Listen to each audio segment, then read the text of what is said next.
human beings to always think alike. That's why even our Constitution acknowledges diversity of opinion. It is imperative that all debates or disagreements or arguments on issues happen in-house, and what is brought to the public must be the result, the agreement on the positions. And I think I'm very well prepared, and I'll continue to pray and address my mind that, one, the overall leader is the president. I am the principal assistant.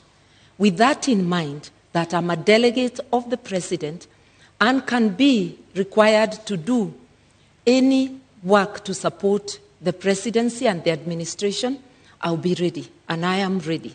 I have served as a cabinet minister for 6.5 years. A cabinet minister is a delegate of the president. A deputy president is a first among equals within cabinet in being a delegate of the president. It's not a different position. We will be able to moderate any differences of opinion on any issues and to focus on serving Kenyans and to be respectful to Kenyans.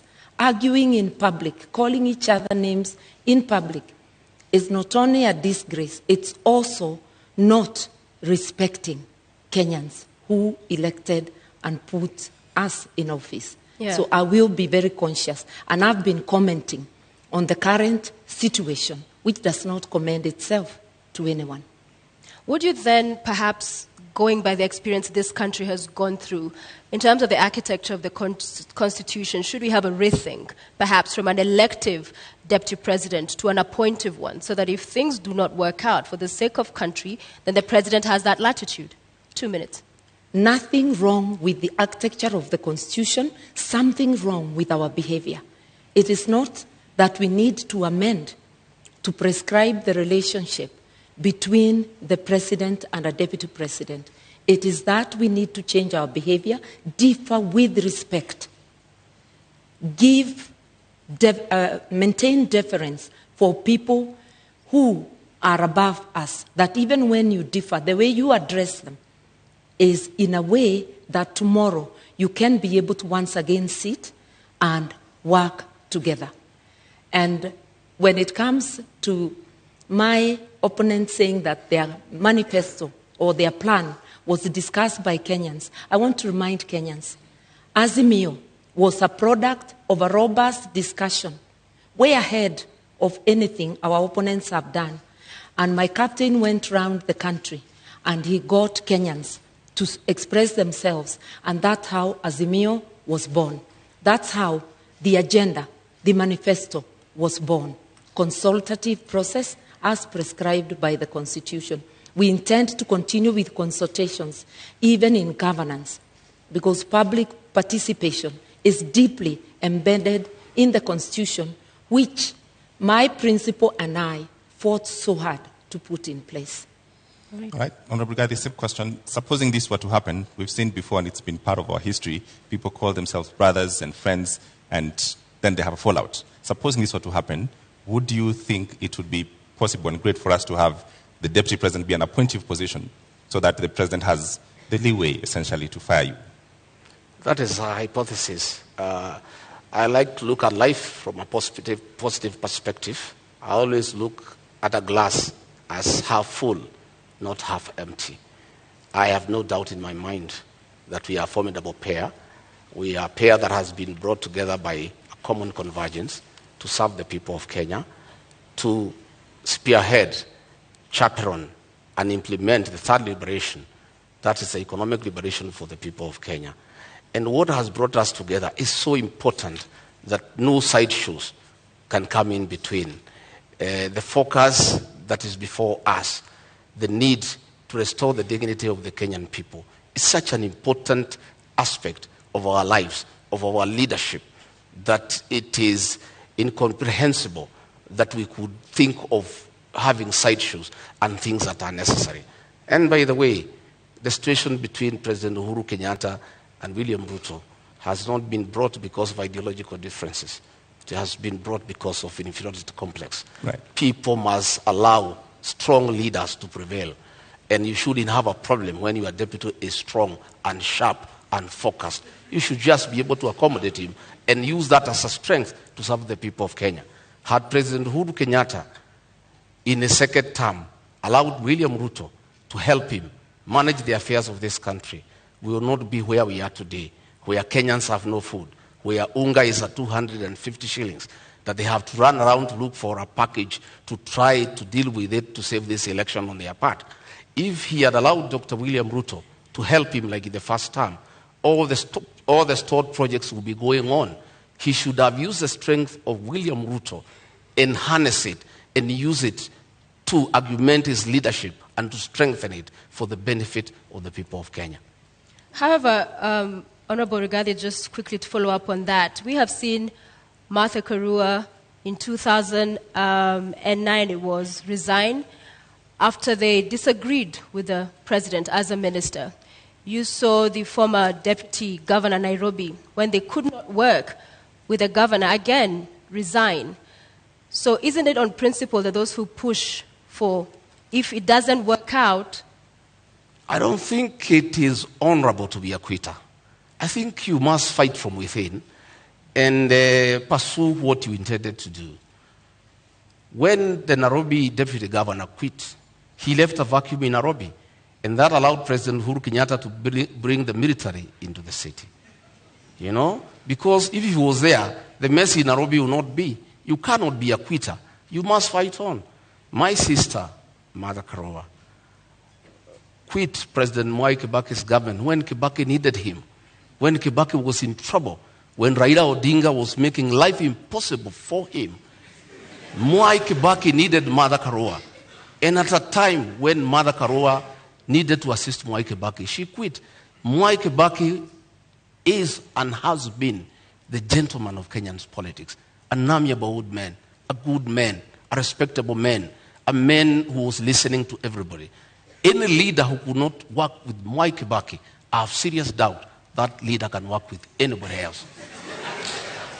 Just a quick reminder to the audience. In the auditorium, we did agree to a set of rules. Silence, please. No laughing, cheering, jeering. Let's just follow the conversation to allow us to have civil engagement and for understanding and hearing every of the candidates as they articulate their thoughts. Thank you very much, Martha Karua. Response? For those who do not understand principle, they can never envisage resigning. But I do think it is dishonest to continue to take public salary, to take the privilege and all that goes with office when you know you can no longer deliver, either because of differences or because of other things. I respectively withdrew myself by resignation from Mwai Kibaki's government in a respectful manner, no name calling, such that we were able to continue when we meet to sit down and talk. I don't think the same can be said of Mr. Gashagua's principle. Entertaining disagreement outside government and publicly is disruptive. No wonder the government in which Mr. Gashagua's principle serves is unable to fight corruption because it's pulling in two different directions. That is why we have a paralysis today. Honorable Martha Karua, the question on just what happens if you disagree with your principle and if your principles should have the right to essentially let you go, should we relook at that? I think the way the Constitution is, you disagree in-house, you resolve it. I do not think there is anything that cannot be resolved unless if it's something that is unconstitutional, that is being demanded of me. I will remember the oath, my oath under the Constitution, that there are things, if they are outrightly illegal, I certainly cannot be party to. But happily, my principle is a believer in the rule of law and constitutionalism. And he is also a man who views everything through the lens of social justice. That is why we have a dignity package for those who cannot afford meals on their table. That is why we have Babacare to rescue Kenyans from lack of access to medical services. If you look at our agenda, you will see that this is an agenda that talks of the socio-economic rights of Kenyans, an inclusive agenda that has every Kenyan, whether poor or rich, as demanded by our Constitution. So I cannot stand here and honestly say that we shall have the same position on all things. That never happened, not even in Mwai Kibaki's government. But in 6.5 years which I served, I never publicly berated the government that I served or the president that I served. I just said my hands were tied and I withdrew. My principle differed with Mwai Kibaki, but all he said to the public is that I was not consulted. How they went back room and resolved, we never know. We only know they came out with a unanimous decision. That is what people who have respect for the public do. People who have respect for their offices do. But holding an office while not serving is dishonesty. Honorable Gachagua, the same question, I realized didn't respond the last time. Should this position of Deputy President be an appointive position? No. In fact, the framers of the Constitution were very clear that a Deputy President needed to enjoy mandate directly from the people. Why Azimio cannot push William Ruto to resign is because William Ruto is not an appointee of President Uhuru Kenyatta. He is elected by the people of Kenya. If it was the previous constitution, William Ruto would have been sacked a long time ago and replaced with Gideon Moi. And that was the plan. The plan was to provoke him, intimidate him, humiliate him, persecute him and his friends and his allies so that he could quit government and allow President Uhuru Kenyatta to appoint somebody from a family that they share the same issues and the same values. But because William Ruto was elected, he was able to hold on to his position. And he continued serving the people of Kenya when he was assigned duties by the president. The duty he has been allocated all the time without failure is to welcome the president and the Nyayo National Stadium. And he has done it in style because that is the duty he has been allocated. He has gone ahead to chair IBEC because that one the president cannot deny him. It is there in the PMF Act. There's nothing the president would have done. But the president chose not to allocate him duties. And the president has been crying that since he did not allocate him duties, his government has come to a halt. And nothing is going on. But he made a bed, he must lie on it. If you decide to chase your deputy away, a man who works hard, a man who knows what he's doing, and replace him with your friends, and then the country comes to a halt, you cannot go ahead crying that you have nobody to help you. He made that decision for his own reason. He wanted to push Ruto out, but Dr. Ruto stayed on because he enjoys a mandate from the people of Kenya. All right, Honorable Gachagua, Honorable Karua, I want us to move to the next topic this evening, leadership and integrity, fitness to hold office. I will begin with you, Honorable Karua. And in 2013, when you vied for presidency, you said, I do not share any values with the Prime Minister, then Raila Odinga, nor do I share his politics. Both he and the late Kibaki have been unable to root out corruption within their ranks. What has changed now that you're deputizing him? Indeed, the coalition government was unable to root out corruption in the second half. And I said so publicly many times. Raila Odinga was a presidential candidate in 2013. I too was a presidential candidate. My statement that they were unable to fight corruption did not indicate they are the ones individually perpetuating corruption. It meant there was corruption in government which they failed to act on. I believe that a combined ticket of Raila Odinga, Martha Karua will do the best to fight corruption. I resigned on principle because one of the things I felt let down on is the failure to tackle issues of graft. Raila was a prime minister, a co-principal, the president, the late President Kibaki was the first among equals as the president. Whatever dynamics, I do not know of. But it is recalled that shortly after that election, I worked with Raila. Na Kenya and I were friends of NASA, not NASA, of CORD. And we worked together until 2017, when I decided to run for governor and supported Jubilee. We have been able to work together.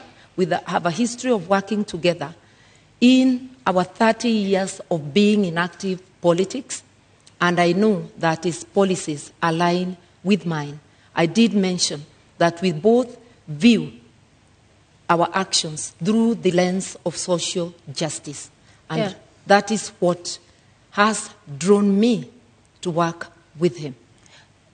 Just a quick 1 minute, I will add you on your time that when you said I do not share any values, you've addressed the issue of corruption and graft, but you do not share any values and even agree on his brand of politics. What do you say to that? Because values, this is...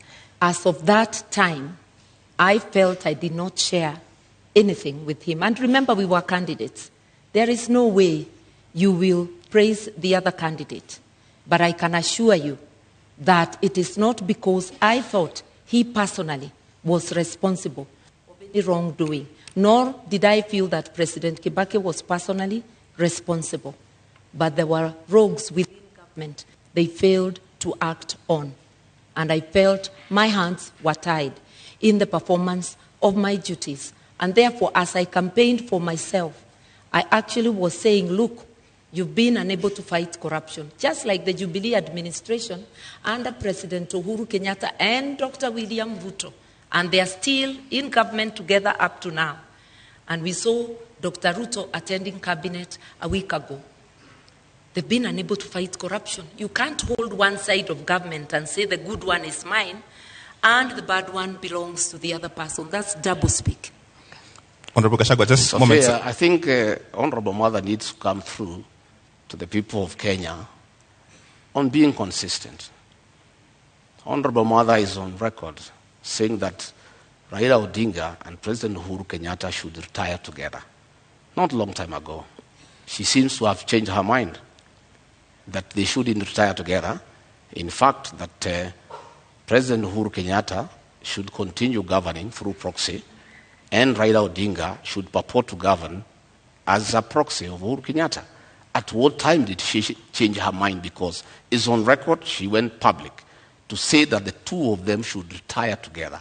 Now, she is the running mate of Raila Odinga. She's a project of Uhuru Kenyatta. The two people she said they should retire together, she seems to have changed her mind. And it is my considered opinion, and I believe for many Kenyans, that being consistent is very important in leadership, especially the position she aspires. You need to be consistent. When you say this today, you must be able to live to it tomorrow. All right. I want to allow Martha to respond to that, but first I want to come back to you to give you another minute. A moment ago, you said that Gideon Moi was supposed to be appointed. I want you to clear that up because, with all fairness, Gideon Moi is not on this debate.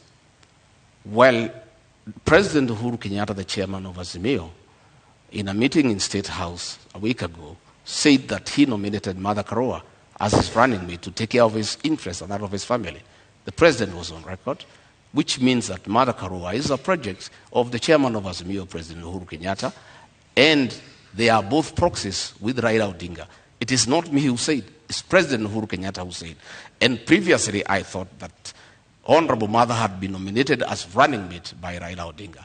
But here comes President Uhuru Kenyatta, outgoing president, chairman of Azimio, a man who has said he's going nowhere, he's going to be around.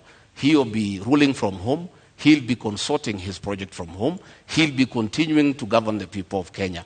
I simply do not understand. Is Martha Karua, the honorable member, is she the deputy? Is she the running mate of Raila Odinga, the project, or is she the running mate of Uhuru Kenyatta, the project master? Okay. She's who's running mate? Okay, Martha Karua is in the building. It is true that both I and my captains are projects, but projects of the people of Kenya, whom my captain consulted, and by public demand, he was called upon to take leadership. At a time our country desperately needs leadership. He has offered leadership, and I was competitively selected. And like my friend who was handpicked, I faced an interviewing panel, and also through demands of Kenyans and many endorsements, I was selected. Kenyans know I'm competent, and I believe I'm competent for this job. I'm ready, able, and willing. I have consistently shown independence of mind, irrespective of whom I'm dealing with. I will handle this job independently and with commitment to Kenyans. And I know my principal also, who has been a teacher of politics to Mr. Gashagua's principal. All right, Martha Karua, just a direct question to respond to Honorable Gachagua. What is the role of President Uhuru Kenyatta in Azimio?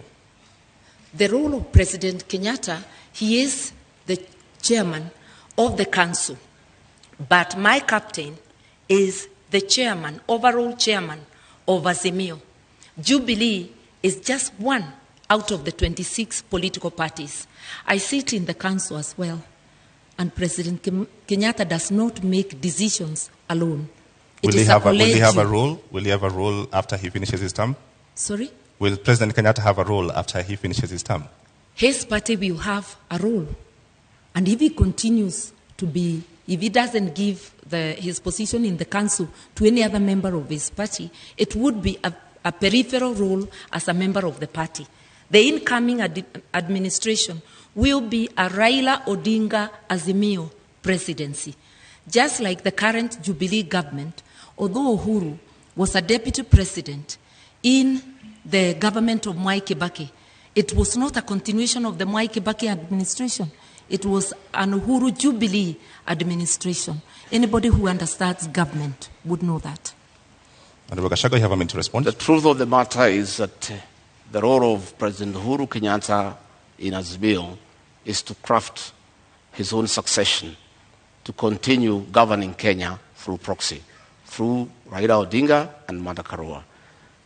President Uhuru Kenyatta has already started assigning roles to Honorable Martha Karua, which means he is a leader, and in the unfortunate and unlikely event that they are elected to office, President Uhuru Kenyatta will continue governing this country outside his constitutional mandate, because there is a two-term limit that the president should retire.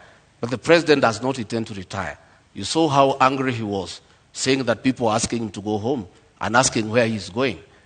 It looks like he doesn't remember that when he sought to be president for 10 years, he knew what 10 years is all about. He cannot complain that people are asking him to go. Nobody is asking him to go. It's the Constitution.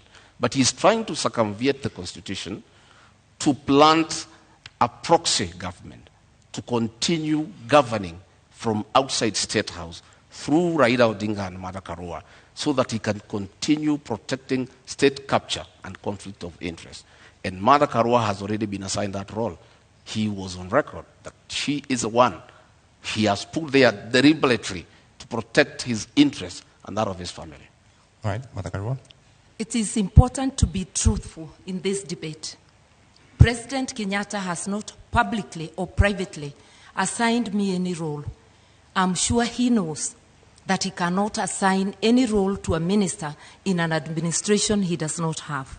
The person who has assigned me a role as deputy and has declared the intention to appoint me as Minister for Justice and Constitutional Affairs, apart from being Deputy President, is the Right Honorable Raila Amolo Odinga. My colleagues and his captains' beef with the President should not make them use this forum or use us as candidates to fight the President. We represent the aspirations of Kenyans. And yes, Kenya needs rescue, but rescue from corruption cartels, which my colleague may know more about. On the 6th of June, Honorable Gachagua, during a Meet the People tour in your constituency, that's Madeira constituency, the people you represent there, you said that because you perceive the matter you're currently in court over to be a political witch hunt, if elected, you'd see to it that your accounts are unfrozen, build a mansion, and perhaps go ahead and throw a party, in essence. Mr. Gachagua, isn't this tantamount to subversion of the cause of justice, an admission that you made in this sentiment? To start with, I'd like to tell Honorable Mother we are not here to fight President Uhuru Kenyatta. We are holding him to account on his utterances. He has said he's going nowhere. He's on record. That's not fighting him. He has said he assigned Mother Karua the role to jail people. I don't know how she'll do it. She's not a judge. She's not a court of law. That is the work of courts of law, to jail people. It's President Uhuru Kenyatta who has said so. He has said that she has put her there to take care of interests. It's his own record. I don't want to respond to dignify ridiculous accusations by social media. Social media people assigned by the state have been following me wherever I go in the Republic, including my homes, to listen to what I say and twist it. I told the people of Madeira, they asked me a question. Mr. Gachagua, you bought a farm here and you have started building a house. What happened? Now that you are going to be deputy president, are you still going to live here? I told them I stopped building the house because the state froze my accounts to intimidate me and to blackmail me to support the handshake. And that money is frozen. And I cannot use it. That is why the construction of a house stopped in this area. When the due process takes place and the courts will deliver justice to Rigathi Gachagua one day and my accounts are frozen, I assured the people of that area that I'll come and complete that house and live with them. And I'll take time to allow them to come and visit me. They asked me a secondary question. As deputy president, will you allow us to come and sit with you? I said, yes. I'm a junior elder in this community. I'll have time to sit with my fellow men over food, over a drink, and we share in the African way. I say the women in this area will come and sit with Mama Gachagua and have kesha, because my wife is a pastor and she likes doing kesha. And the women wanted to know, will they be allowed to come to the home of the deputy president to have kesha with Mrs. Gachagua? I confirmed yes. I'll be deputy president, but I'm still the same old guy who hangs around here. A very generous person who spends all his time with the people. All right, Mr. Gachagua, you have a national audience. What is the source of the money that was frozen? Because that is the context. Pardon? What is the source of this money that was frozen? I have said many times that I'm a victim of blackmail by President Uhuru Kenyatta, whom I served as personal assistant. President Uhuru Kenyatta wanted me to abandon William Ruto and join him in fighting him, and I said no, because he didn't give me a good reason. And he blackmailed me. He sent Nancy Gitawe, his advisor, to threaten me that if I don't abandon William Ruto and join him, I'll face the music from the state. And one problem started after another. They froze my accounts, KRI froze all my companies, then they arrested me on trumped-up charges for 1.5 years, no evidence in court, nothing. I'm a victim of blackmail and persecution by Uhuru Kenyatta using the state criminal justice system to manage politics and deal with those who don't agree with him. Honorable Gachagua, with all due respect, you've not answered my question. What is the source of the money that was... The money that I have is well documented. I am an astute businessman. This is money that I made during the reign of Mwai Kibaki when the economy was thriving. I made over 200 million and invested in an account. And that account has been running for the last 8 years. And nobody has ever asked me a question. In 2013, when I supported Uhuru Kenyatta, I still had the money. In 2017, when I supported him, I still had the money in my personal account. This is money I have accounted for. It's clean money. I am a good businessman. And in the fullness of time, I'll be vindicated. All right. Mata Karua? I was really hoping that my colleague would explain to us how an individual finds 5 billion shillings in their accounts. But I hope one day Kenyans will be able to know money that was transferred to his accounts in the last 10 years of the Jubilee administration. But that's for him to account. I believe as leaders, we have to be accountable. That is why there is declaration of wealth, so that as you enter office, people can know how much you are worth, and as you exit, or in the middle, they can monitor and see how you are progressing, whether it is from your salary, and if it's from business, it has to be a business that can be ascertained. I think we really need to come clean, because if you cannot account for your wealth, you cannot be a good steward of the money of the people of Kenya. So this is a question to both of you. You've brought up the subject of wealth declaration. Yeah. What are you worth, Honorable Karua? I think just about 150 million, and that is because the 56 million I had declared in 2013 has appreciated because of the inflation. I haven't had any new properties, but I'm a person many may not understand. I'm not thirsty for land. I'm not thirsty for worldly goods. I'm happy to have a house I call home. I'm happy to have a house in my father's land. I do not look for property. Not everybody is hungry to amass. I'm hungry to do something to help my country to transform the lives of the people. Right. So if you're looking for Martha Karua to be a billionaire, no, I am not hungry for billions. Honorable Gachagua, My how much account are you did worth? not receive 5 billion. That is propaganda. I have 200 million. That is the money that is held.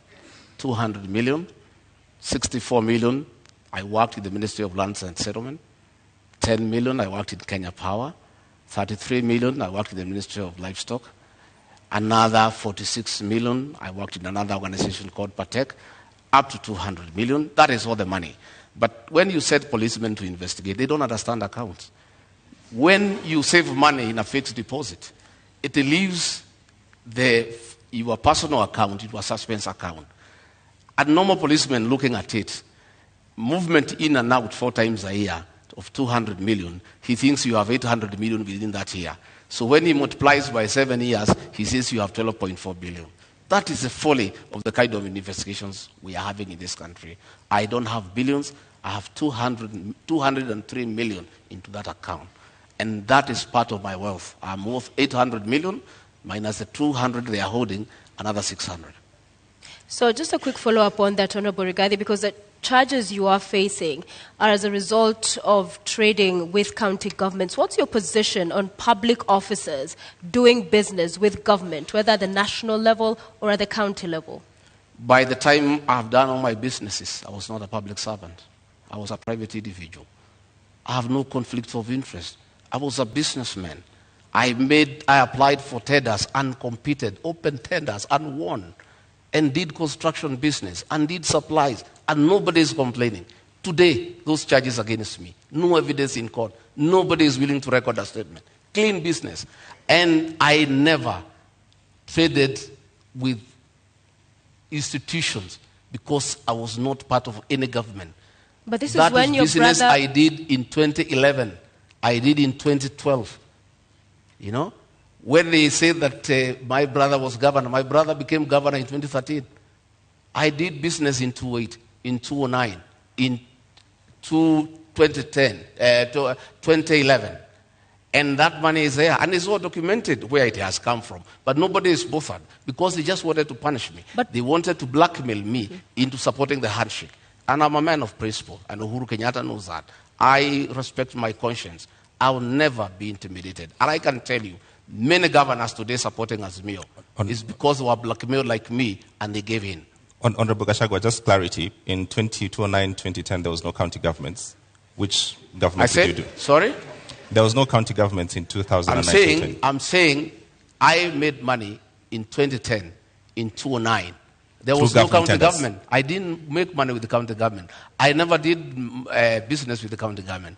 I said I worked with the Ministry of Lands. I worked with the Ministry of Livestock Development. So you cannot say that there was conflict in Nyeri because I did this business long before county governments came into place. But Honorable Gachagua, the matter in court is about doing business with county governments. I'm saying the matter in court is a matter that is on fabricated charges. And that matter will be coming in the fullness of time. What I'm talking about is the money that is held and where it came from. As to the allegations, as the matter before court, there is nothing. It's absolute lies. There is nothing. And in the fullness of time. And that is why, even after sending 200 policemen to arrest me in Nyeri and drag me naked in front of my wife, in front of my workers, drive me to Nairobi, lock me for 4 days, 1.5 years later, not a shred of evidence, nothing. That is why the case has not taken off. They have slated it for September later this year. But still, nothing has been presented to us. Our lawyers have been asking, give us evidence against Rigathi Gachagua. It's not forthcoming. It does not exist. It's a fabrication. It's blackmail. It was a way of trying to force me to abandon William Ruto. Okay. But I was not intimidated. I remain unbored. Okay, Honorable Karua, you have 2 minutes. An Azimio government will have a policy position that graft cases and all serious crime should be investigated and prosecuted within a given time, within 6 months to be specific, so that people like my colleague here, Mr. Gachagua, anybody charged with crime against the people, within 6 months, we ought to know whether they are guilty or not, so that people don't seek public office when having baggage of cases. And if I may remind Mr. Gachagua, the cases, because I've been following the newspaper reports, relate to Kwale County, Bungoma County, and Nyeri County.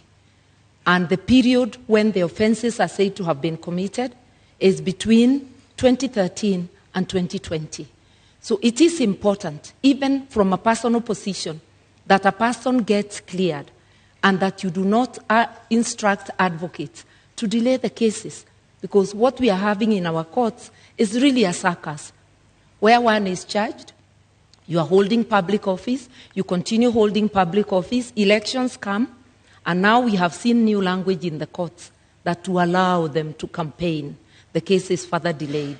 Kenyans need to know, and even the person accused needs to know, so that they do not give excuses. We have repeatedly said with my captain that whether it's my daughter, my blood relative, or a member of the opposing camp, the law must apply equally to all. And everybody must have a swift chance to clear their name in court or for the court to declare them guilty. We are here to help Kenya organize itself in that manner by engaging with the players in the justice system and having a policy position.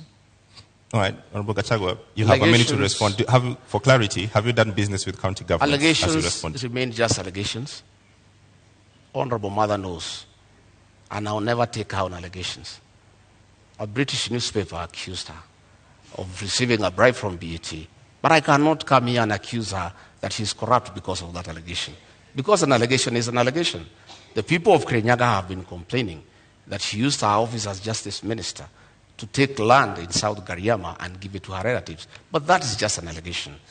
The issue here, Sophia, we would like the issue here, Sophia, hang on, is that we need to allow. Would like to remind the members of our audience to please do not cheer or jeer and allow our candidates to present their issues. Please go ahead. The issue here is that we need to allow independent institutions to fight corruption. President Uhuru Kenyatta has cried inability to fight corruption because he was lenient. He was lenient because the people involved in mega corruption are close to him, both in family and friends. That is why he was lenient. But had he allowed independent institutions to fight corruption, the issue of leniency would not arise. Had he allowed independent institutions to fight corruption without getting involved, Rigathi Gachagua would not be in court, because independent institutions will never take people to court without evidence. What the Honorable Karua is saying, that we need a law to hasten cases, is not the solution. Honorable the Gachagua, solution is to take cases to court when you have evidence. Martha Karua, you have a minute to rebut. I just want to let Mr. Gachagua know that I do not have an iota of public land anywhere, in Kirinyaga or anywhere. I do not own land in South Gariama. I am glad he knows they are just allegations. And I challenged the current administration that is there, and I'm not in power in Kirinyaga, that if there is truth to that allegation, then they must swiftly take me to court and recover. So once you challenge those making the allegation and they don't do anything about it, then the matter is closed. The only land I own in Kenya is the house I live in Nairobi, and the house up country, which is on my father's land, and he has included my name in the title. I said I'm not land hungry, and I'm not hungry for material wealth. Those who are hungry may never understand that. Relating to BAT, it was money paid to my campaign secretariat by a donor, not paid to my personal account. Later, it transpired that it was money from a company. The matter has been investigated in UK, and the file has been closed. I also challenged the DPP of the government Gashagua's principal serve in 2016 to investigate and prosecute me. Right, so those matters are allegations. Thank you very much. Time is up. But now that we're talking about funds, you all are traversing the country with choppers and legions of teams. How do you finance your campaign, Honorable Gachagua? How much does it cost? Pardon? How much does it cost to finance your campaign? Pardon? How much does it cost to finance? Have taken give their in terms of materials, in terms of support in kind. There isn't much about cash. So it's very difficult at this stage to quantify and say this is the amount that we are going to use for this campaign. What I know is that in the next 1 week or so, we'll now be talking about real figures, because we have to mobilize agents, we have to mobilize vehicles, we have to get people to protect the vote. Those people need to be given allowances. That is when now we will come to the cost of the real campaign. All right, Martha Karua, the same question. How do you finance your campaign? Through public donations in cash and kind. We had a fundraiser just in cash and kind. We had a fundraiser just the other Friday, but the donations are a continuous process. The Azimio campaign secretariat is keeping tab. My personal campaign organization, the New Dawn Trust, is also keeping tab of all donations coming to me. And it is the organization that had received the money you asked earlier for BAT. I do not mix campaign money with my own funds, because you have to maintain integrity even with donations. We have choppers donated. There is a chopper I personally use, which is a donation from a kind corporate friend. And we have many such donations. And I want to remind Kenyans, my captain, the Honorable Raila Amolo Odinga, has had choppers in his campaign even when he was out of government. Like the 2007, I think they flashed more choppers than the PNU side I was in that could have.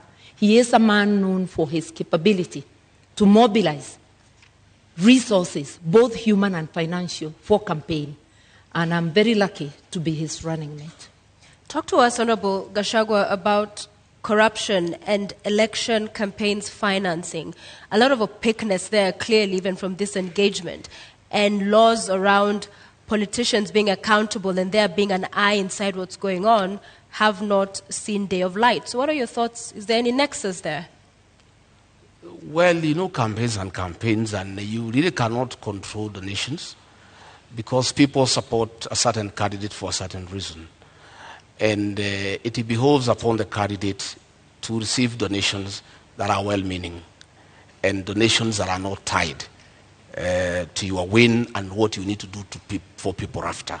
And that is the basis of our campaign. I personally have many friends who are supporting me. They have not demanded anything for me in return when we form government. They think we have got a good plan. They think that we need to be given an opportunity to run this country and turn it around. They think that the real thing is the economy. They think that they need to help us to move around the country. And they are well-meaning.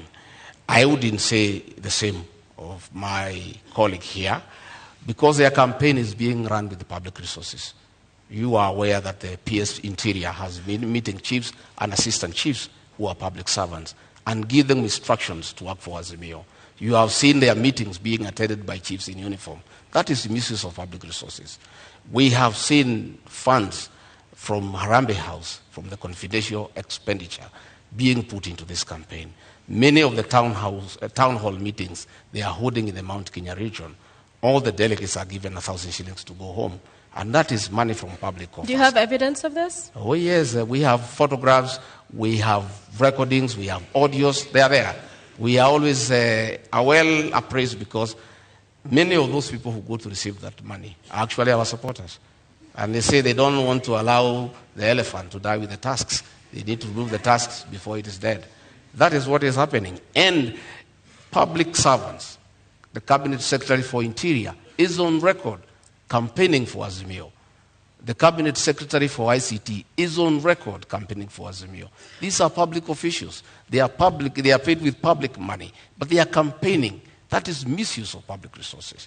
And my colleague here, who says he's a stickler of the rule of law, has not condemned that, because I would want her to condemn that, because she says she's a stickler of the rule of law.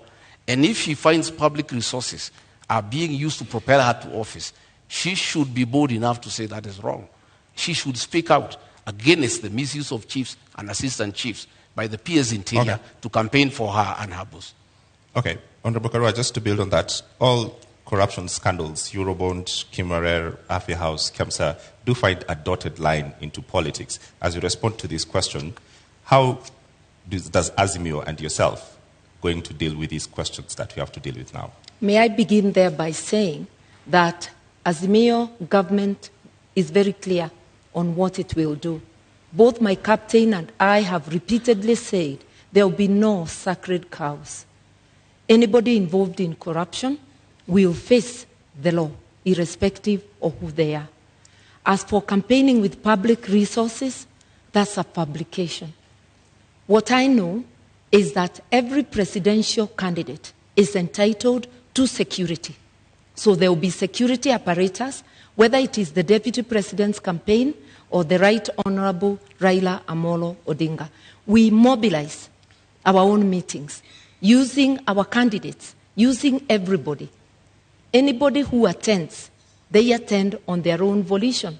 Yes, there are some cabinet secretaries who have attended our meetings, but they have sometimes attended as a by the way. When they attend deliberately, it's of their own volition, and it's not because we need them to mobilize. Let nobody forget that there is no political operator who can mobilize more than the Right Honorable Raila Amolo Odinga. I also personally do not need help to mobilize. I've been in this game for 30 years. When Mr. Gachagua was still a DO, I was in politics. All right. You have a response to that? 1 minute rebuttal? Well, I have no rejoinder for that. My request is that it's about time we move to the real issues that the people of this country need to know. What is our plan? We have talked many issues, and that is a good thing. But the people of Kenya need to know, what does Rigathi Gachagua and William Ruto have for them? I'm hoping that debate will come around tonight, because it's important. Because many Kenyans are glued to the screens. They are waiting to hear. They want to know about health. They want to know about education. The public service wants to know about their issues. The police service wants to know about their issues. There are many people waiting. And I think, I am guessing, they must be getting information. Honorable Gachagua, we are getting to that. And corruption is a big issue in this country, where public resources... Corruption must be fought. And the real corruption is state capture and conflict of interest. What is state capture? State capture is where the people in power compete with citizens for scarce resources, where the people in power use their position to advantage themselves to get business unfairly, where people in power allocate resources to projects where they have an interest. I have an example. In the year 20, I want to tell you what is state capture and conflict of interest. This is a Gazette Notice Legal number 1112, dated 26th June 2019. In the exercise of powers conferred by Section 106 of the Stamp Duty Act, the Cabinet Secretary of the National Treasury and Planning, on the recommendation of the Cabinet Secretary for Lands and Physical Planning, directs that the instruments executed in respect of the transactions relating to the merger of NIC, PLC, and Commercial Bank of Africa shall be exempt from the provisions of the Act. By a single signature, these two companies owned by the First family were exempted from paying 350 million. These are rich banks who have made money from domestic borrowing They have lent money to government. They are in Fuliza. The owners are the richest people in Kenya. They were exempted from paying 350 million, money that can put up 35 level 3 hospitals in Kenya. That is conflict of interest and state capture. That is chronic corruption. It's worse than the corruption associated with public procurement. And that is what we must deal with. Okay. We must deal with state capture. We must deal with conflict of interest. There is a railway line between Nairobi and Nyanyuki that was put up at a cost of 3.8 billion. That railway line serves one company that supplies fuel to Nyanyuki. All right, Honorable Gachagua, thank you very much for this. Unfortunately, I cannot authenticate No, this it's document. important. You asked me what is state capture. I'm giving you time, but I cannot authenticate the document that you just read right now. So Yeah. I've seen in your manifesto that you would put a commission to Yes. investigate these crimes. Would you go after the first family? We will not go after anybody. We'll go after all those who are in state capture and conflict of interest. Who are they? But what are you saying? That will come out in the commission. I'm saying there will be a commission because the real corruption that we need to deal with, not what Honorable Mother is talking about, is state capture and conflict of interest, where the people in power have used their offices to usurp public resources to their advantage and to the disadvantage of the rest of Kenyans. You are aware that the milk industry has been monopolized by state capture and conflict of interest, where the owners of that monopoly decide how much to buy from the farmers and how much to sell to the consumers. So, Honorable. And extort the For people of Kenya. That is state clarity capture. for the Kenyans who are watching, Yeah. at the center of government Yes. is President Uhuru Kenyatta. Yes. Are you going to go after President Uhuru Kenyatta finishes his term? I have said we are not talking about individuals. We'll deal with state capture and conflict of interest. Anybody But who you is are involved in state talking capture and about- conflict of interest You are talking will be about held to account. the first family, sir. So grab the bull by its horns. Don't perhaps cut around the issue. You are talking about the first family. So in essence, you are saying you will go after them. Isn't that? I am saying this is state capture.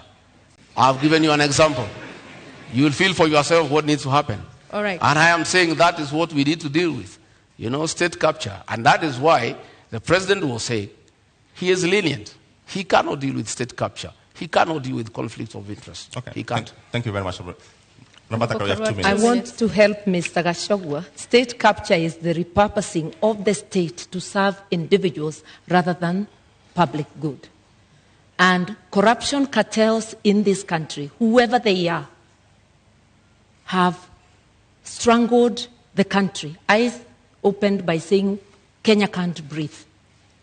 Our health services, their money is taken.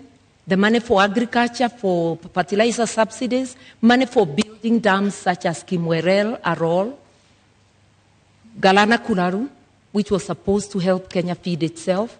That is what state capture is about, that every penny intended for the public, a majority of it is ending up in people's pockets. This is not about families or individuals. It's cartels, and cartels are organized people, gangs of criminals, because what they are doing is committing crime. And you don't need a commission to punish crime. You just need serious law enforcement.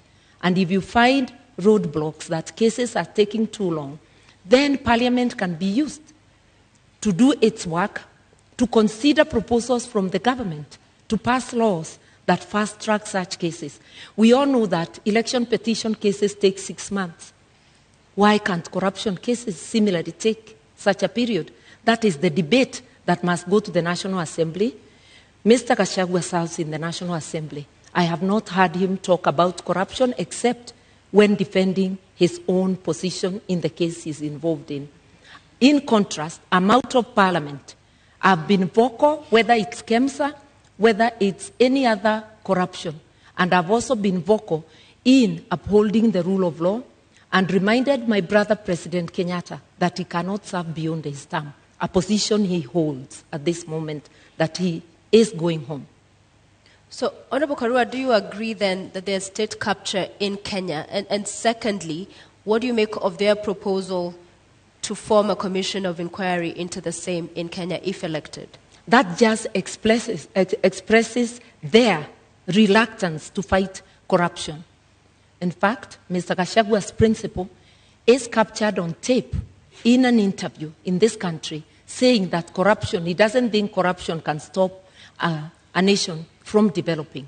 With what money will a nation develop, invest, or even provide services if the corruption cartels are taking 2 billion shillings a day, which translates to stealing 40 shillings from every person? In an average household of 6 people, that's 240 shillings. 2 packets of unga at the discounted price of 100. Kenyans need to understand. Hungry, they're without medical service, without fees for their children, and without free education, because corruption cartels are strangling the nation. That's why we can't breathe. Once we understand that, then we will vote for people with a track record, like Azimio, people with the will to fight corruption, people who are prepared to confront the monster and to apply the law evenly, irrespective of who is mentioned. So do you believe we have state capture in Kenya?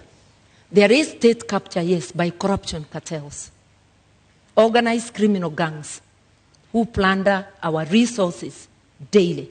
2 billion shillings a day, which is authenticated by the Auditor General, translates to 765 billion shillings. The amount of money we need for the social support is just 100. Government officials. Yes. How do you deal with that? I keep saying no mother has baptized their children the name corruption. It's a behavior an individual deliberately chooses.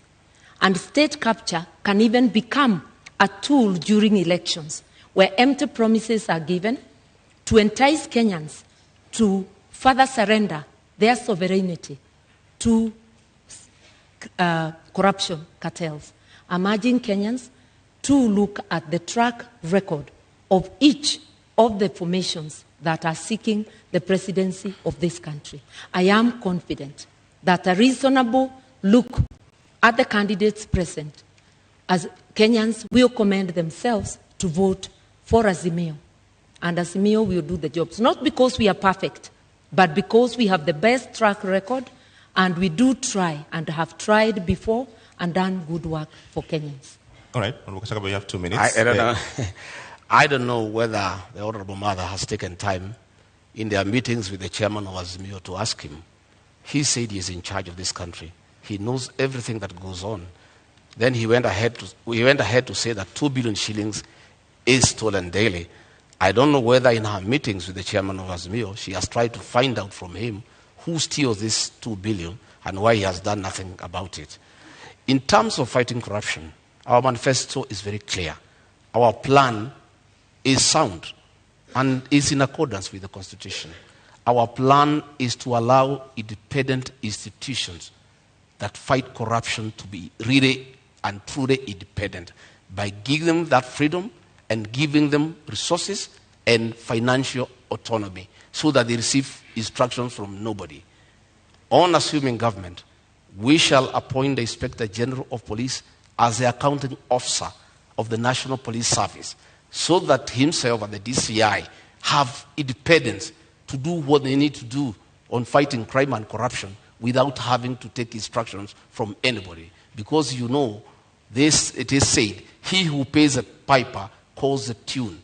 Why the Inspector General of Police and the DCI cannot fight corruption and crime, why they cannot operate the way the Constitution spells out, is because they are controlled from Harambee House, because that is where their money is. We shall give them financial autonomy. We shall operationalize the judiciary fund to allow our judges and magistrates to operate with financial autonomy so that they are free to do what they want to do, so that they can fast-track cases without having to look back. And of course, you know, President William Ruto, the new president of Kenya, God willing, we appoint the judges that were nominated by the Judicial Service Commission so that they can serve the people of Kenya. Right. Honorable Karua, do you agree that lack of independence in these institutions is the problem Kenyans are facing in the criminal justice system? The Constitution gives all these institutions independence. And independence and autonomy should not be confused with accountability. Parliament, which is independent, has to be accountable to the people of Kenya. The executive has to be accountable to the people of Kenya. The judiciary has to be accountable to the people of Kenya. Institutions have decisional independence, that a judge will be independent in making that decision of guilty or not guilty, that the director of public prosecutions will be independent in deciding to charge, to prosecute or not to prosecute. It doesn't mean that they fail to account to the people of Kenya. And that is most of our leaders are failing to do. Be accountable to the people of Kenya. You go to office to do your own business, where you will find that quite a number of people who are parliamentarians are trading with the counties, are trading with the government. So who is the watchdog of the people? The law forbids it. Conflict of interest. Going to get county work from a county government when you are a member of parliament. Who is going to be the watchdog? A quick follow-up on that. Issues. Yeah. Because the proposal on the table in Azimio is that if you were elected into office, then you'd also double up as Minister for Justice. Yeah. Wouldn't that go then to entrench that kind of feeling of interference from the executive? Because these are independent institutions, yes, but even if it's facilitating and good workflow, there's the NCAJ that handles all of the issues around that chain of criminal justice. So wouldn't that role, in essence, be seen as interference as well? Not at all. The Minister of Justice doesn't prosecute. This is a coordinating ministry, coordinating the entire justice sector. And we had such a program even during the Kibaki time known as Justice, Law and Order Sector, to give policy direction. Then each institution goes and works on its own. It's not about how that institution will do its work. It's to understand together the difficulties, the roadblocks along the justice sector, so as to make proposals for legislation and for policy to Parliament. Remember that policy and legislation are passed by Parliament. Government institutions are independent, but they cannot act alone. There must be some synergy, and that synergy is in policy. Then they can have decisional independence. I've been a Minister of Justice before. I didn't investigate or prosecute. All right. I want to move to the next topic, and let's go to the cost of living. One of the charges against politicians in this country is that they're simply out of touch, and you're unable to solve the problems that we face. I'll give you an opportunity tonight, Honorable Gachagua, to start to make your presentation on cost of living by first telling us what is the cost of milk today? The cost of milk, Retail the farmer sells at 42. At the supermarket, some places 120 per litre, others is 130, depending on where the supermarket is. Kerosene? I don't go to the supermarkets. Okay. What is your presentation tonight on dealing with the cost of living, knowing very well that... I want to say, I'm happy now we are where we need to be. Audience, please maintain silence. And for the record, issues with what we've been talking about throughout, these issues impact on how we fund the projects and all of these other subsidies we'll be talking about. So there's no non-issue tonight. What I'm saying is that I'm happy that we are discussing the high cost of living, the inability of Kenyans to buy food, because a mistake was made maliciously to deny farmers fertilizer subsidy, and as a result, there was low production, and because of the law of demand and supply, you cannot afford a packet of unga. A packet of unga is 250 shillings. Government is running around because of this election now, trying to subsidize for 4 weeks, just after the elections. But they are not telling the people of Kenya how they'll buy food after the elections. This is being done to entice them to vote for Azimio. If government had done the right thing and supplemented farmers with inputs and fertilizer, they would have increased their production. You know, we consume 46 million bags of maize, and we produce about 40 million every year. We normally have a deficit of about 6, which we import. But because of this decision, we are short of almost 15 million bags, and that is what has caused the current crisis. And we have a plan. On our first month in office, we intend to bring down the cost of fertilizer from 6,700 to 2,500. That is DAP. That is the main fertilizer for planting. Okay. And that will enhance our farmers to produce more so that we have food security, and probably we even have some surplus for export. Thank you. Honorable Martha, same question. What is the price of bread today, and what is Azimio plan to reduce the cost of living? The price of bread, the bread I buy, is 80 shillings. But there are various type of loaves, so I will not pretend to know what each loaf is costing. But I know that the price of foodstuffs, of essential commodities, has gone up, and the fuel prices are generally the trigger that gets them high, coupled with corruption. My friend, Mr. Gachagua, is talking of giving their government giving fertilizer subsidies. He is in Jubilee and therefore part of Jubilee government. He is in parliament courtesy of Jubilee, but he doesn't know that currently the Jubilee government has a fertilizer subsidy and a bag is retailing at 2,900. The only problem is with the distribution, because the cartels are making sure that they buy most of it. Only a paltry gets to the farmers. It's again sold at the higher price. For us, the first, second, and third agenda is to fight corruption. Governments have subsidies to cushion farmers and to cushion the people because of a series of things. We have war in Ukraine, which has seen foodstuffs rise for countries that are not self-sufficient and buy outside, Kenya being one of them, fertilizer and other things. But the money for subsidy, for helping our people with the cost of living, majority of it is going to the cartels.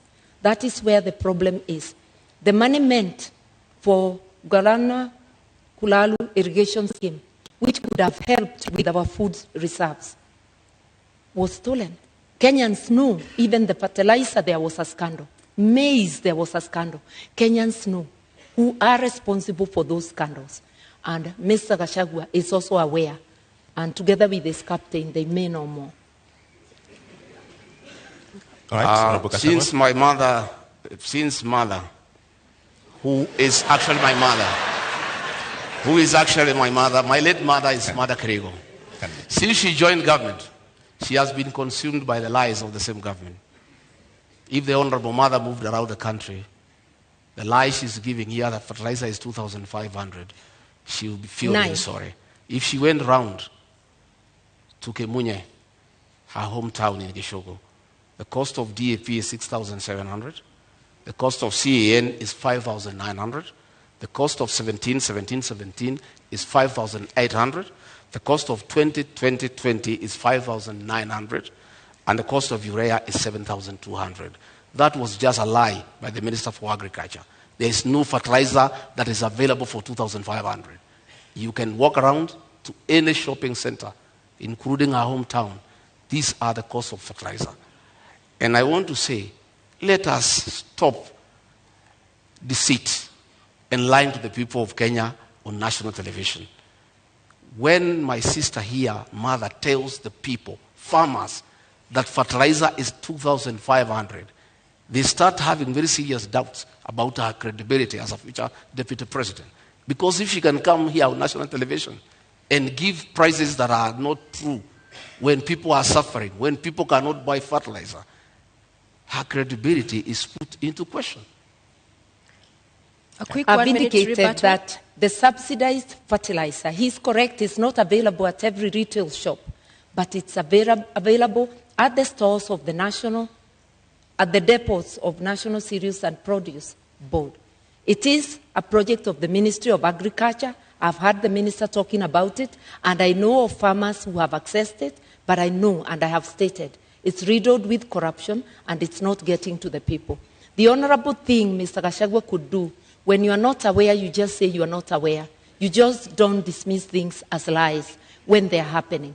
The problem with Kenya, money meant to cushion farmers, to cushion consumers, is going to corruption cartels. That is a big problem, and which, as the Azimio government, will rescue Kenyans from. All right, I'm going to give you all 1 minute each to talk to first 100 days on how you'll deal with the cost of living. I'm aware 100% there's no fertilizer anywhere for 2,500. I'm a bottom-up man. I move around this country. It's simply not available. In the first 100 days, we want to do several things. One, bring the cost of food down, bring down the cost of living, bring fertilizer subsidies from 6,700 to 2,500. How will you do that, sir? We'll provide funds for that. These funds that are being proposed now for bringing the packet of unga down for 2 kg is what is supposed to go to fertilizer so that we have a long-term solution. The other one is not sustainable. It's a short-term thing for the elections. We have a plan to focus on primary health care, where community health volunteers are given an allowance to boost their morale and increase their efficiency to deal with preventive medicine as opposed to curative medicine. We have a plan to employ 116,000 teachers within the first 2 years so that we can deal with the shortage of teachers. For that? I will explain to you. I have explained to you that we are stopping wastage in public spending. We have had a lot of projects that are not planned. Okay. We have legacy projects that are of sentimental values to leaders, but have no meaning to the people of Kenya. Thank you, Honorable Gachagua. Yeah. So, your minute. I want to first say that we in Kenya do not have a revenue problem. This year alone, we collected over 2 trillion shillings, the taxman that is. We have a problem of expenditure, non-priority expenditure. That is what we are going to curb. In relation to fertilizer, the subsidies are already in place. It's a question of ensuring they work for the people. It's ensuring that the subsidy for unga continues to the time there will be harvest. The expenditure for operation and maintenance, O&M, is over 600 billion, while salaries are at about 550. You can see operation and maintenance overshooting salaries. We will prioritize what needs to be prioritized to help Kenyans move forward. And for all the things we have said we'll do in 100 days, I have acquainted myself with the budget. The budget lines are sufficient with optimal use. Mr. Gachagua serves in the parliament that passed the budget. He doesn't seem aware that the money is in the budget, including for Baba Care. All right. As we bring this to a close, fuel. The subsidy there expires next month, the same as the one we've seen on unga. We'll give you a minute each because Kenya Kwanza, you are proposing to set up a legal framework to ring-fence the fuel stabilization fund. IMF, World Bank says stabilization funds are inefficient and regressive. Azimio, on the other hand, you're talking about reviewing the taxes and levies on petroleum products. So different positions here. So 100 days, you come into office and there's all of this mess going on and the cost of living continues to be up. In 1 minute, what is unique about this legal framework that you will do with the stabilization fund that hasn't happened so far? We have money available in the budget. We have money that has been put for projects that are not a priority. And that is the money that you need to inject quickly before you can even look at the legal frameworks on assuming government. And that is possible. Because you look at the Ministry of Agriculture, we have some 50 billion there. That 50 billion will be available to deal with the issues of fertilizer. It will be available to deal with the issue of animal feeds that are beyond the reach of many farmers, so that we can have a quick win. Fuel Stabilization Fund, in your manifesto, how will you fund it? The kitty is currently depleted, so you're not coming to find money. How will you fund it? We have said that we are going to expand our tax base. Once we put the Hustlers Fund of 50 billion and we give to the people down there at the down of the pyramid, we enlarge the people who are paying tax and will have more revenue And this is the money that will be available to the people of Kenya. Number two, we are talking about the issue of domestic borrowing. We are paying 600 million every year as interest from domestic borrowing. Once we stop that domestic borrowing, this money that is going for interest every month will be available for this one. I'm glad he adopts my position that there's money in the budget, but that's as far as we go together. We part on how to do it. We will ensure that there is fiscal discipline so that non-priority spending is dropped and we go to priority spending. And I've given example of operation and maintenance, which is at 600 billion, while salaries are less than that. That is totally unacceptable.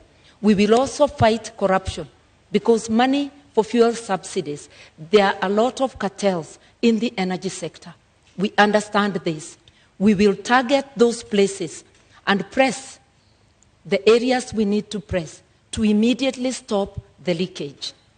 Within 100 days, we will be able to do this and much more. We have actually been looking on what we need to do on day one, because Kenyans are not going to be patient. They are already suffering. They cannot wait for commissions to be formed. They need actions. Right. Azimio is ready to go. Ladies, gentlemen, our 90 minutes debate is up. It's time for our closing statements. And we begin with you, Honorable Rigathi. You have your 2 minutes starting now. Thank you very much. I want to ask the people of Kenya to give us a chance to sort them out and put money in their pocket. We want to ask the people of Kenya to give us a chance to empower the small business people by giving them affordable credit to be able to expand their businesses. I want to ask all those people with pending bills to know that in the first 90 days, we shall float a bond for 500 billion to pay all the pending bills so that their homes are not auctioned. And by action, that 500 billion, by injecting into the economy, it will spice up the economy. I want to tell the people of Kenya, by giving us a chance, we shall look at the terms of service for the public service and the police who are suffering and who need to work when they are comfortable.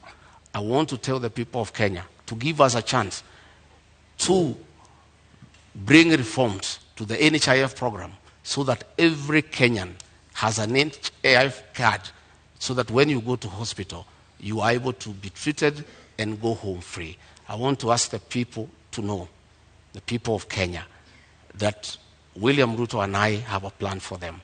I want them to give us an opportunity to work around this economy, to spearhead the third liberation, that is to bring economic changes so that we can create wealth. We can make the people of Kenya wealthy. We can give every Kenyan an opportunity to make a living. We can give every Kenyan an opportunity to make and live a good life. We want to ask them that on the 9th of August to come and vote for change. A change to bring about economic development, a change to restore their dignity and to improve their quality of life. Thank you very much and good evening. Thank you. Honorable Karua, your 2 minutes start now. I want to remind Kenyans, this election is about trust. It's about looking to see which of the teams you can trust. We offer our track record because even when you employ a driver, you ask them for the driving license and you want to know about their record in driving. We are asking you to critically examine the teams, and if you do so dispassionately, you will come to a conclusion. I know that Azimio is the team. We will not form commissions to fight corruption. We'll go directly for the jugular of corruption cartels, apply the law across the board, and while we agree that there is need to review salaries in view of the cost of living, it's very easy to promise heaven. Without fighting corruption, without physical discipline, non-priority spending being cut out, that is not possible. But inawezekana. With an Azimio government, we are going to do this, and together with Kenyans participating and helping us to fight corruption, we will be able to deliver our agenda to you, the 100 days agenda, and each item to reboot the economy so that Kenyans can have a decent life. While we wait to reboot the economy, for you who is unable to put food on the table, rescue is on the way. Within 3 weeks, you put an Azimio government in place, we are going to be able to send to the 2 million families that do not have any means of survival a 6,000 shilling package, which also will act as a stimulus to the economy because it gives purchasing power to 2 million families, which is like 8 million people within the country. Rescue is on the way. All right. We shall finally have our country back. Vote Azimio. All right, thank you very much, Honorable Martha Karua, Honorable Rigathi Gachagua. We've come to the end of our Deputy Presidential Debate 2022. I invite you to shake hands. Thank you very much. You've all done very well. Thank you very much.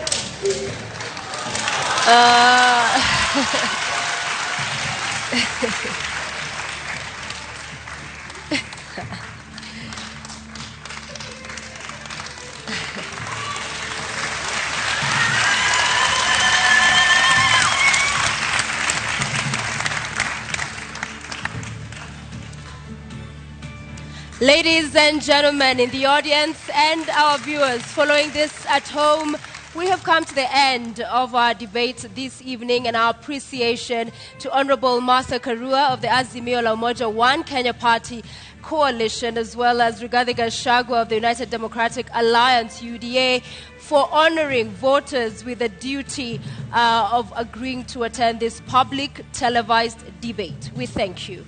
And we thank you for watching. The final of our joint national debates will come to you on Tuesday next week, when Wahiga Maure, Raila Odinga, William Ruto, and George Wajackoyah take this very stage in the presidential candidates debate. My name is James Maro of NTV.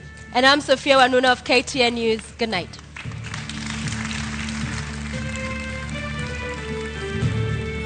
What's up? That's crazy.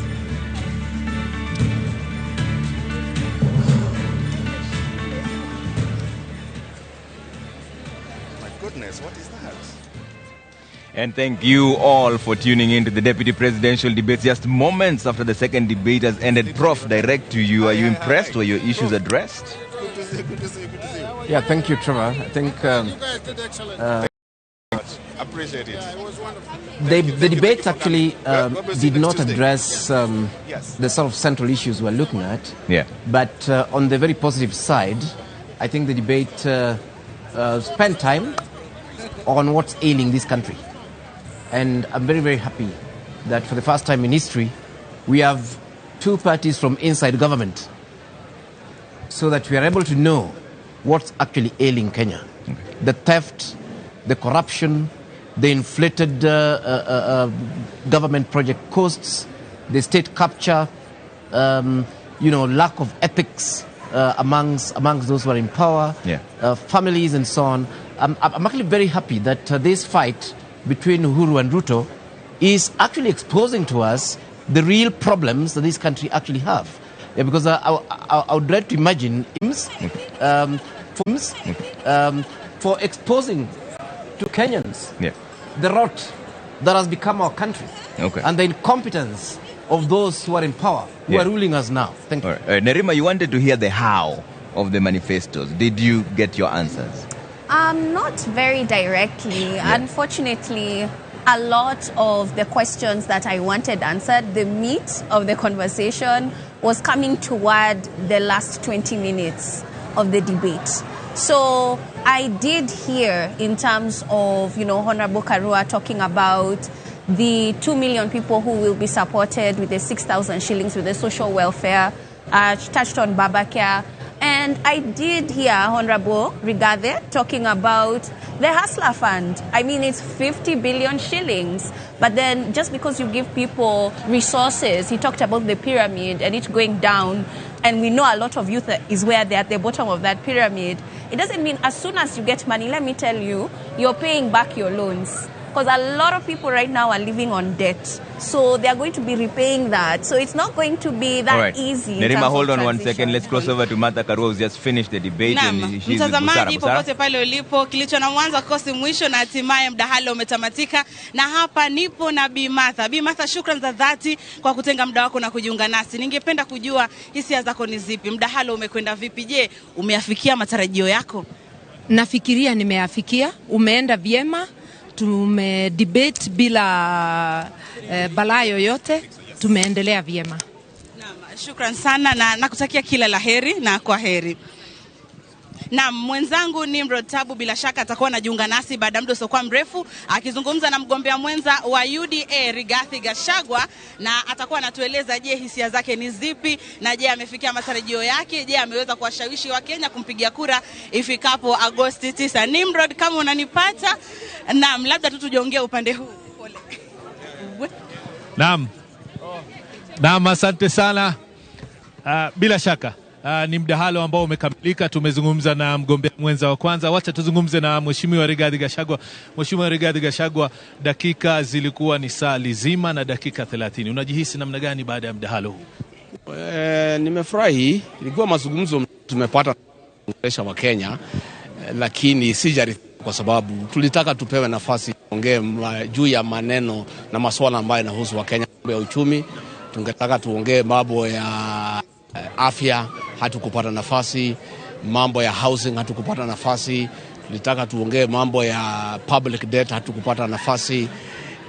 Tulikuwa tumeambiwa hayo maswali yote yataulizwa, lakini tumekaa sana kwa maswali moja mbili, lakini yale maneno ambayo yanahusu wa Kenya, hasa bei, gharama ya maisha, hatukupata nafasi ya kujadiliana. Natumai kwa waandaji wametoa fursa hii kwamba mdahalo mwingine ambao utakuwa juma lijalo pengine nafasi hiyo itatokea, lakini pengine kwa kifupi, kwa wale ambao hawajakata shauri jinsi watakavyopiga kura tarehe 9 Agosti, je, unahisi kwamba umewafikia? Na nafikiri Wakenya wengi sana wameweza kunisikiza kinaga ubaga, na nimepata nafasi nzuri kueleza hao mpango wetu ya kwamba katika Kenya Kwanza tunaweka sana maanani mabadiliko ya kiuchumi, tukilinganisha na wale wengine ambaye wanataka mabadiliko ya katiba. Na Wakenya nikiwasikiza pahali pote nitatembea katika Jamhuri la Kenya, masuala ya kiuchumi ndio yanatatiza Wakenya na ndio wanataka suluhisho. Nimeweza kuelezea, lakini kwa kifupi thank you so much, Trevor. Indeed, about 5 hours and 45 minutes already going. I mean, 4 candidates here tonight. A very exciting debate to help Kenyans just understand, Michelle, what exactly are they choosing from? What ideologies? What is the agenda of these candidates to them? Absolutely, and this debate happening as Kenya enters the home stretch of the 22 electoral season. All of them getting a chance to tell Kenyans, well, they are fit for the country's second most powerful job. And the stakes are high, Ken. 22.1 million registered voters to vote in August, which is the highest in Kenya's electoral history Ever. And this, of course... I don't know, okay. But we didn't address the real issues that we have wanted addressed. Asaska? Yes, Trevor. Unfortunately, a lot of time was wasted on rumors and allegations instead of focusing on the roles of the deputy president as espoused in our constitution, and as well as real issues that are facing Kenyans, particularly looking at the economically feasible solutions that are politically tenable. I feel like I'm a little bit disappointed in that. But at the end, for the last about maybe half an hour, 20 to half an hour, we've seen both candidates coming out, explaining their manifesto. And I've seen Honorable Martha Karua really hitting hard on the most impressive commitments on healthcare. And what I missed out a lot from Azimio is if Martha could have focused more on debt management in Kenya, because their manifesto covered that very well, but apparently that did not come up in today's debate. And on the side of Honorable Gachagua, I think he did well explaining the bottom-up economic model, mentioned the 50 billion Hustler Fund, and also generally giving us a picture on how the economy of this country used to work before, and hopefully they'll keep it to their word, keep you their manifesto. And I think overall it's a good debate, but I wish next time I hope that they will focus more on key issues that affect the Kenyan population. Wanjiru, your quick reactions as we close? I think I concur. Yeah. But maybe I'd like to start with the tone.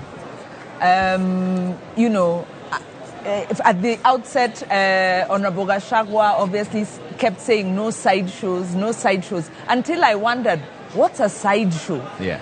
But then, of course, as the conversation went on, he began to fire his salvos. Yeah. And he fired them, you know, in a very, you know, going almost into those personal questions. Some are genuine questions on the minds of Kenyans. Yeah. But Honorable Karua kept very calm. And at first, I wasn't sure her strategy would pay off. But in the fullness of the debate, I felt it did. Yeah. She didn't rise to the bait and really stuck to the issues around corruption. Okay. And I think she was able to bring out very well that this state capture and corruption are one and the same thing. Yeah. This dichotomy that's being created because at some point Gachagua was almost saying they are going to fight state capture, but not corruption. You know, it didn't come out directly, but almost going that way. She just said it's the same thing. Okay. I liked her definition about cartels. Yeah. They have made a promise that if they come into power, they will fight all the cartels. Okay. She, of course, struggled a bit because of the role of the president in the party. Okay. She made an explanation. Yeah. But at the end of the day, I think the decision falls on Kenyans. And Karua was very keen to stress the issue of track record. Okay. So I think it was a good debate, but we should have had more time spent on the economy. All right, ladies and gentlemen, thank you so much for making time this evening. Professor Alfred Omenya, urban planning expert, and earlier on, Professor Gituro was with us. Nerima Wako, Executive Director, Siasa Place. Dr. Nancy Baraza, former Deputy Chief Justice, Asante Sana. Asaska Labarakwe, Public Policy Expert. Wanjiru Gikonyo, Executive Director, TISA, which is the Institute of Social Accountability. Ladies and gentlemen, thank you so much for staying with the Deputy Presidential Debates. Next week, we go into the presidential debates. You can hear the joys of live TV. This is happening in real time. The 600 capacity auditorium was filled to the brim, and those are just the audience coming out. On behalf of the entire media team that made this possible, we thank you for watching. And now we go back to normal programming. My name is Trevor Ombija from Citizen TV and Ramogi TV. Bye for now.